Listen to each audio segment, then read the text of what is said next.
Field pop to on our ridge line.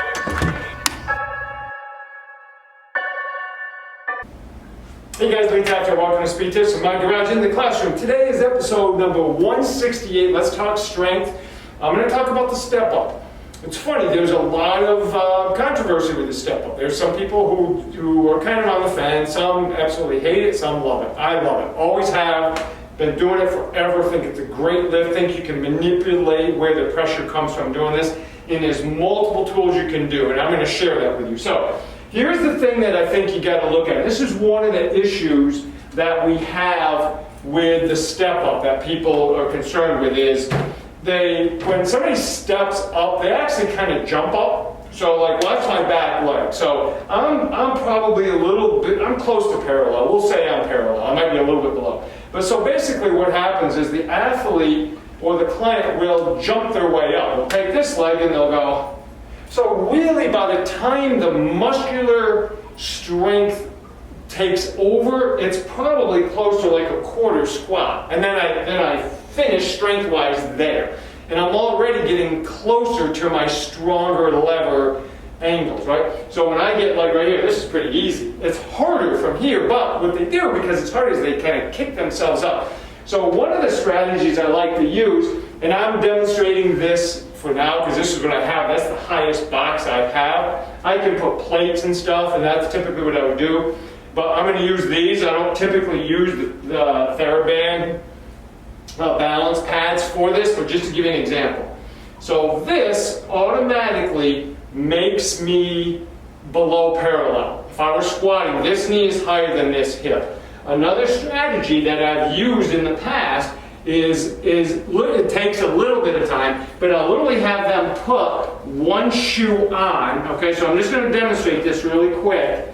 So they'll put one shoe on, and that one goes on. So that, look at how much higher that makes me than this one, okay? So that's I'm not going to do it right now, but that's a strategy to offset the height if you want. Now, when I do this, now even if I do push, and I try not to have my clients push unless I'm after power, then I don't mind it.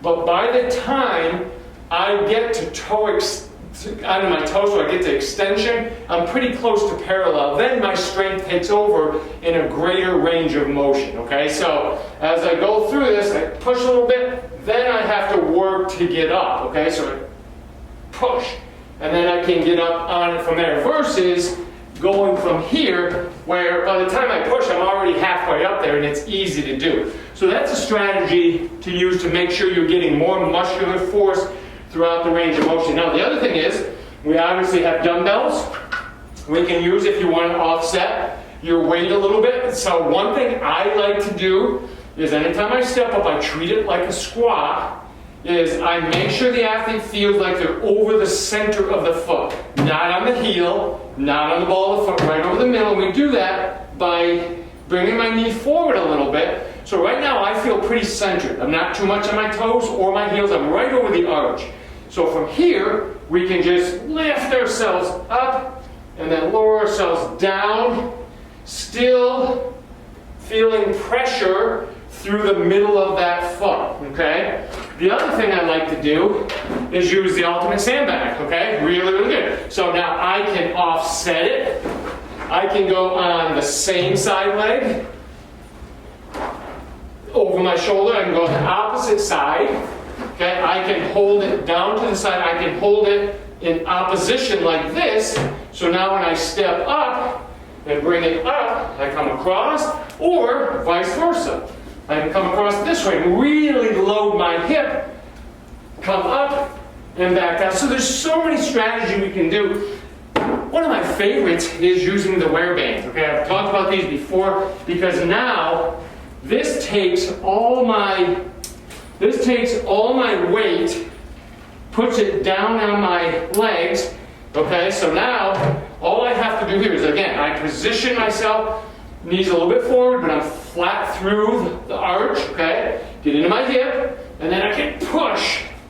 And this band is making me work harder, but I have freedom with my arms, and I can use balance, okay, to get through the motion really, really easy. So when you do the step up, the number one thing I always try to do, whether you do it this way, okay, so off to the side, or this way, make sure the weight is through the arch, okay, and you can't do that with the knee over the heel.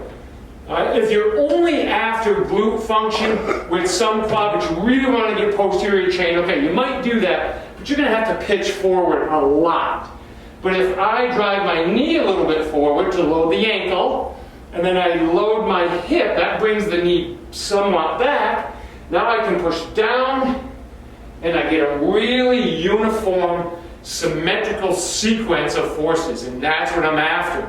So I like it. I think you got to teach it. You got to control what you want. If you don't want them jumping their way through the strength curve, you just have to raise their leg up. So now if they do jump, well, by the time their momentum slows down a little bit, they're just a little bit above parallel. And all you have to do is really literally make it higher if you want, get it up there. So if they do push, well, when they actually start producing a lot of force with this leg, they're at that parallel. All right, so that's a really good strategy to use. So, okay, guys, give that a shot. Let's get some feedback on it. Got a lot of other strategies that I do with step-ups, and I'll present those in another episode. Okay, hey, we'll see you again for another Speed Tips from my garage.